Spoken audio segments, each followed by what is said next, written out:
रामकृष्ण हरी. अखंडमंडलाकारं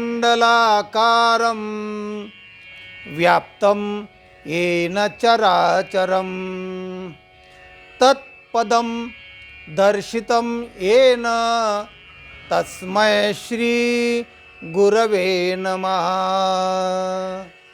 सज्जन हो, आपल्या भारतवर्षामध्ये अनेक राजे महाराजे होऊन गेले.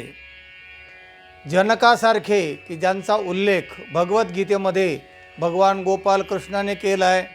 जनका दया हा असं म्हटलं आहे. जडभरत राजासारखा राजा, गोपीचंदासारखा राजा, गोपीचंदने बचन सुनकर महल मुलुक सब छोड़ा, हरिसे कोई नहीं बड़ा दीवाने क्यों गफलत मो पडा.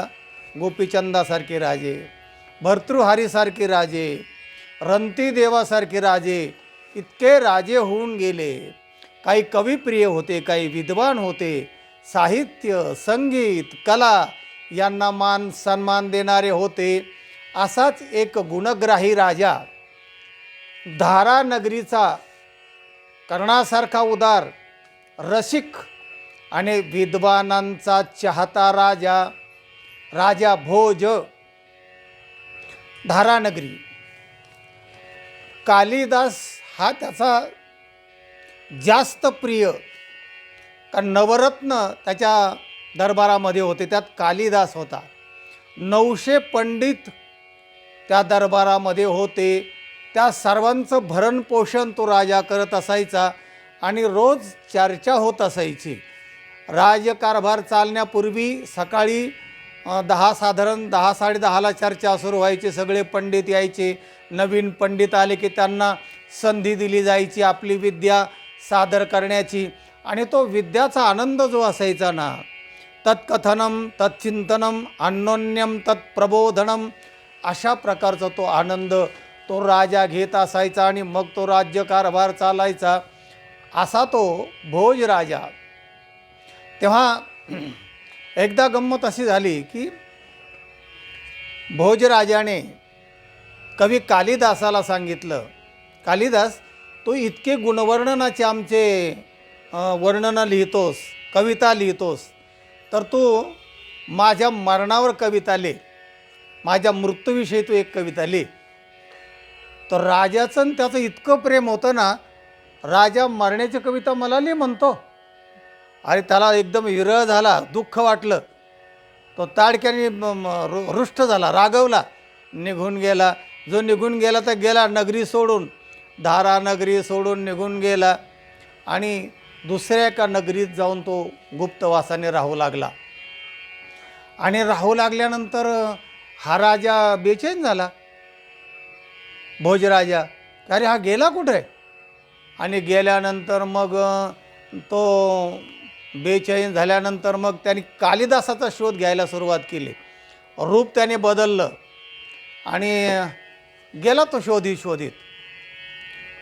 एकशिला नगरीमध्ये गुप्तवासात असणारा हा कालिदास, त्या नगरीमध्ये तो फिरत असताना ह्या भोजराजाने योग्याचं रूप घेतलं. वेषांतर करून कालिदासाला शोधित होता.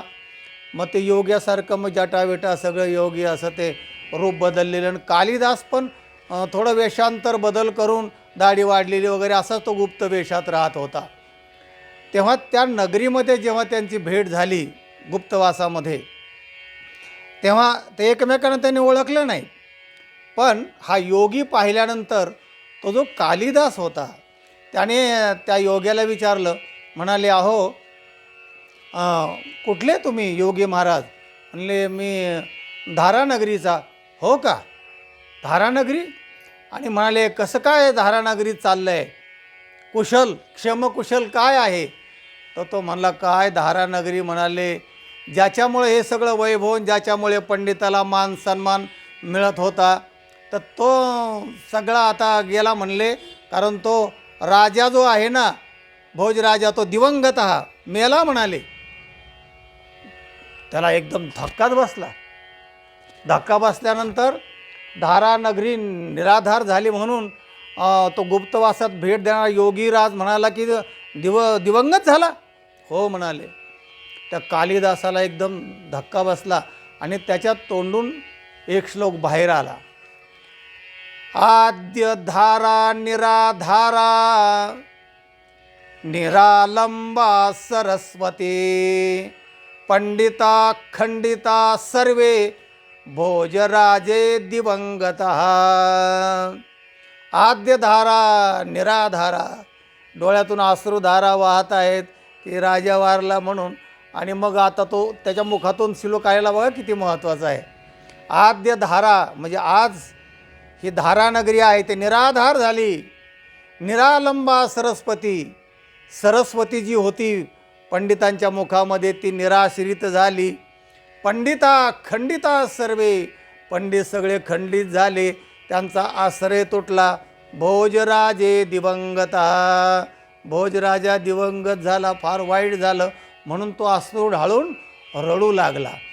रडू लागल्याबरोबर ह्या योगी म्हणजे भोजराजाने रूप घेतलेला तो योगी, त्याला वाटला हाच तो कालिदास, की त्याचे शीघ्र कवित्व, प्रासादिक कवित्व आणि असा माझ्यावर प्रेम असणारा हाच तो कालिदास. त्याने लगेच कडकडून मिठी मारली आणि म्हणला तूच कालिदास आहेत. मग त्यांची ओळख झाली, पटली. जो आनंद झाला आणि भेटीनंतरच्या आनंदातून मग दुसरं कवित्व कालिदासाच्या मुखातून प्रसवलं, बाहेर आलं. ते कवित्व फार महत्त्वाचं आहे बघा, ऐका. आद्यधारा सदा धारा सदा लंबा सरस्वती पंडिता मंडिता सर्वे भोजराजे भुवंगतः किंवा भुवंगते. दुसरं कवित्व आनंदाचं आहे बघा. आद्यधारा, आज म्हणाले धारानगरी सदा धारा, सतत आनंदाचा पूर वाहील. सदा लंबा सरस्वती, सरस्वती आज आनंदित झालेली आहे. आणि पंडिता मंडिता सर्वे, पंडित पुन्हा अगदी मंडित झाले. आणि कशामुळे झालं हे? भोजराजे भुवंगते, भोजराजा परत सापडला, परत जिवंत झाला, परत मला भेटला. असं ते दोघांचं प्रेम, याला म्हणतात प्रेम, याला म्हणतात राजा, याला म्हणतात कवी कालिदास. आणि मग ते पुन्हा धारानगरीमध्ये आले आणि मग पुन्हा ते आनंदात राहू लागले. सांगायचा मुद्दा असा की पूर्वीचे राजे कसे असायचे, म्हणजे साहित्य संगीत कलेला किती महत्त्व द्यायचे आणि पंडितावर किती प्रेम करायचे, असा तो अर्थ आहे. आणि गुणग्राही, त्याच्यात्व गुणग्राही तत्त्व कसं असायचं त्याविषयी आजचा हा सुभाषिताचा भाग आहे.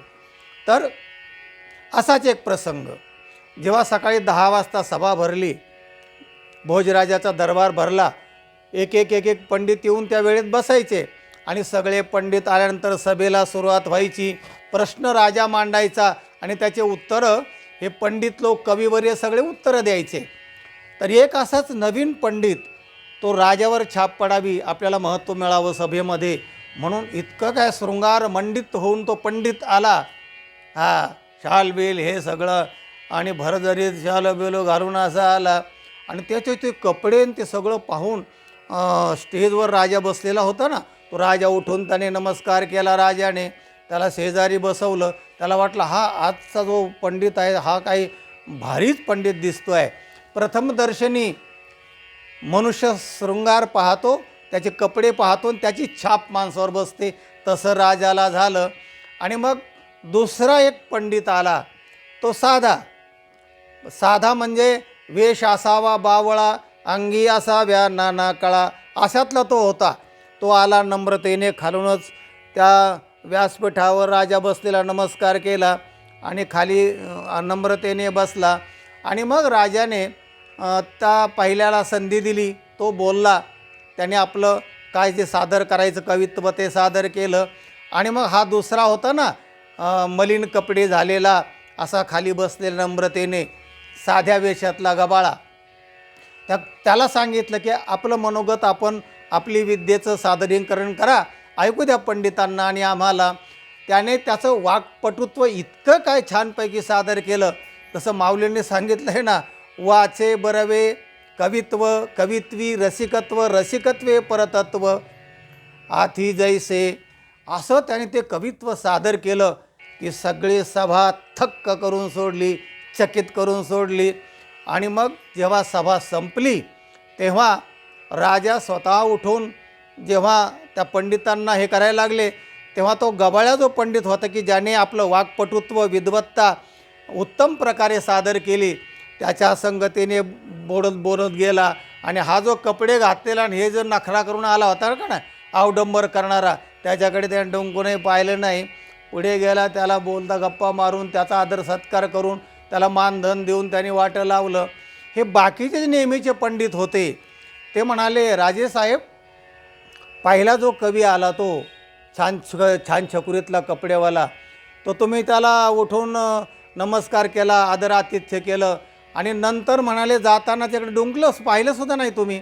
आणि जो दुसरा कवी होता की त्याला सुरुवातीला तुम्ही त्याच्याकडे पाहिलंसुद्धा नाही, पण नंतर वाटं लावीत लावीत तुम्ही गप्पा मारीत गेले, हा काय प्रकार आहे?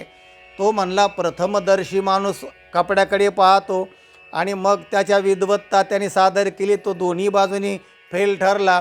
आणि हा जो आहे विद्वत्तेचा मान आहे, गुणाचा मान आहे, हा विद्वान सर्वत्र पूज्यते असं सुभाषित आहे. तेव्हा म्हणाले, त्या कवीला मी बोलत बोलत गेलो, त्याच्या बोलण्याचा आनंद होतो, त्याच्या संगतीने मला बरं वाटतं. आणि म्हणून पहिलं माणूस जो बोलतो ना, काय भुललासी वरली या रंगा संत म्हणतात, तसं प्रत्येकाला होतं. राजा म्हणला, मला तसं झालं पहिलं, पण मला जे भावलं आणि मला जो आनंद झाला तो या साध्या कवीने जे सादरीकरण केलं ते माझ्या मनाला फार भावून गेलं. हा हा हा. आणि म्हणून म्हणाले, त्याचा मी आदर आतिथ्य केलं आणि त्याशी बोलण्यासुद्धा मला बरं वाटलं. असा तो गुणग्राही राजा. तर म्हणून गुणग्राही राजे पूर्वी झाले आणि गुणग्राही राजे या सगळ्या पंडितांना मदत करायचे, सांभाळायचे, त्यांचा आदर सत्कार करायचे, पण गुणग्राहिकत्व प्राप्त करा. विद्वान सर्वत्र पूज्यते. तेव्हा अशा प्रकारचं गुणवत्ता असणारा राजा आणि गुणवान असणारे ते कवी आणि ज्ञानी लोक पूर्वी होते, आत्ता आहेत, पुढेही राहणार आहेत. पण त्याचं आदरातिथ्य कसं करायचं, गुणग्राहिकत्व कसं असावं हे पाहिले जावं. त्यातला हा भोजराजा होता. धन्य तो भोजराजा आणि धन्य ते कवी, धन्य तो कालिदास. हा व्हिडिओ इतरांना पाठवा, लाईक करा आणि चॅनलला सबस्क्राईब करा. रामकृष्ण हरी.